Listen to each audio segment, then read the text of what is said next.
Another couple of accessories that I'd love to show and explain to you from my collection is this Bluetooth. This is the Sony ECM AW4. So this is a Bluetooth pair. One is the receiver and this is the microphone, and this is the receiver, of course, with the cable, and then with this receiver. So it's just operated with a single AAA battery, and the way you can use them is that switch on both of them and then they immediately pair to each other, and then the receiver you can just clip onto your camera in any position like so, and then of course plug it into the microphone input. This is the way it is mounted. This is the receiver, and of course this is the microphone itself, and you can clip on your shirt.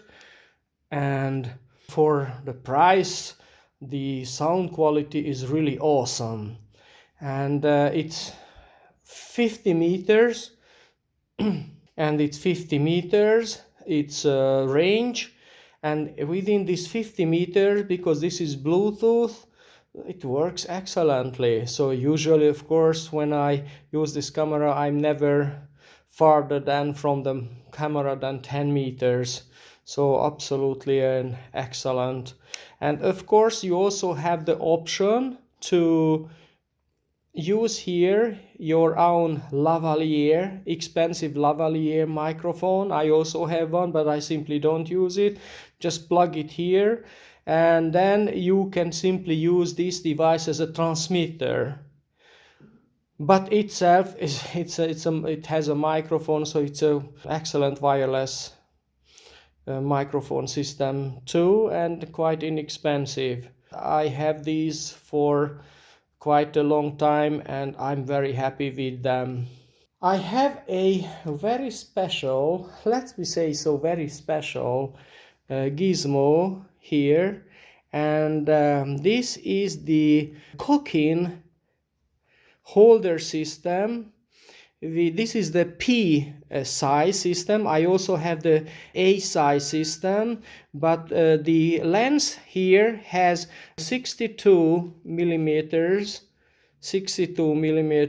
filter thread, and that's why you need 62 millimeter holder adapter, lens adapter.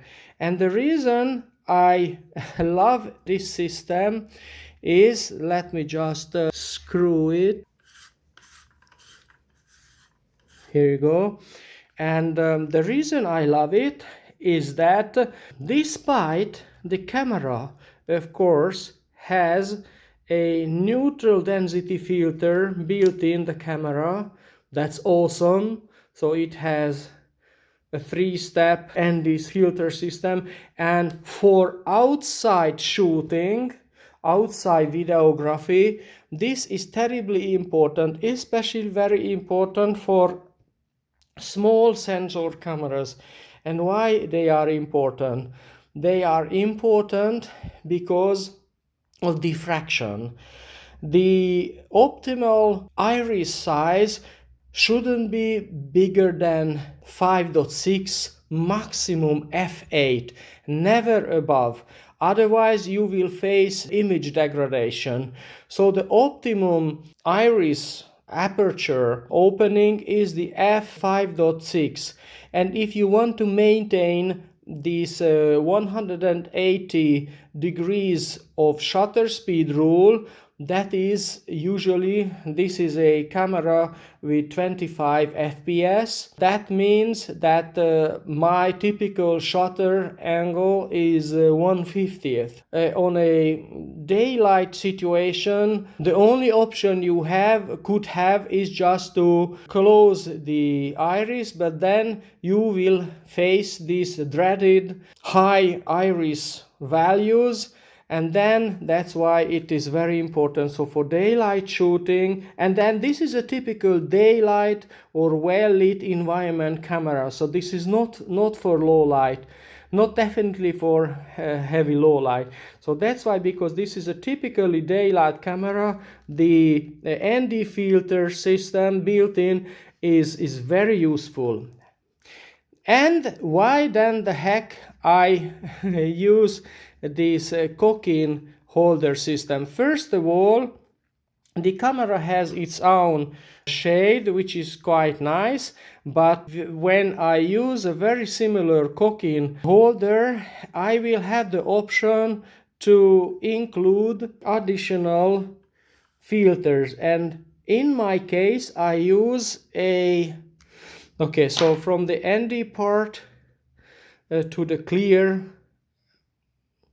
part, the transition is soft, but I also have another one which has a hard limit in the middle, and therefore you can apply this in the camera. And again, this could be very helpful to increase the dynamic range of your camera. Why dynamic range? In a daylight situation, of course, when the whole scene is beautifully lit and you don't have any shadows, of course you don't need this graduated ND filter. But if you have a daylight situation where the sky is bright enough, and then you have also shadowy parts for the buildings typically, with this you have the option to decrease gradually the sky, and therefore then you will have a better dynamic range. Why this Cokin filter could be a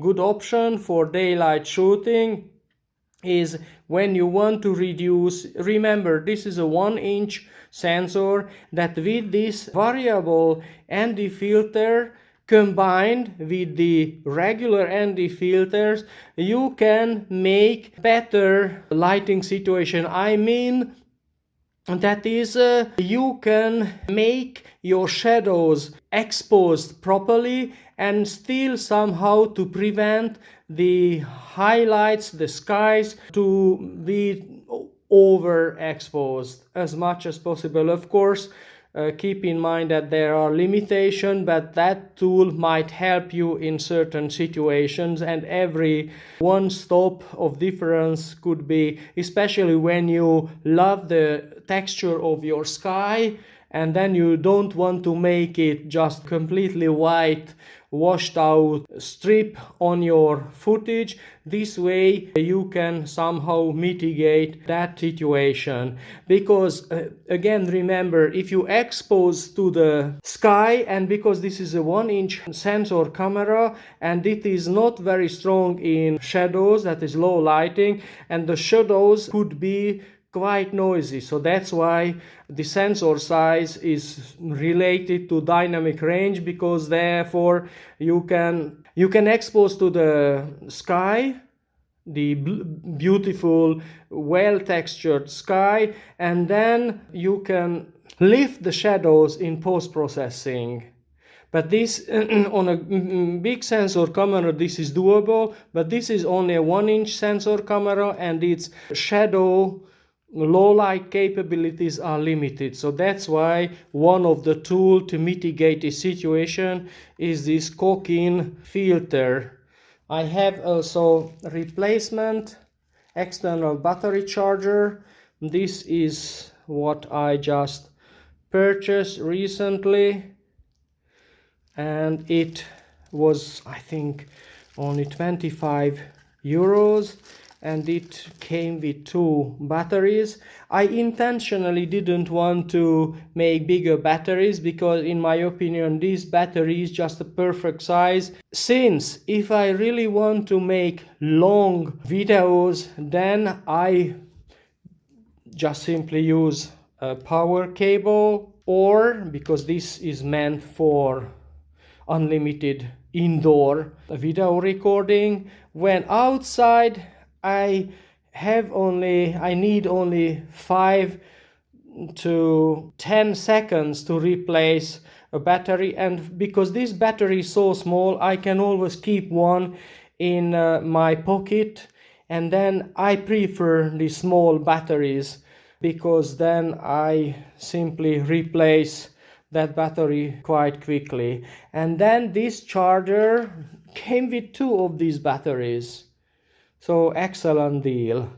And one thing just to remember, this is a 4K camera with 100 megabits XAVCS files, and also it supports 60 megabits per second XAVCS files, which are a lot smaller. And I think the biggest enemy for us are the sizes. So some people love enormous file sizes.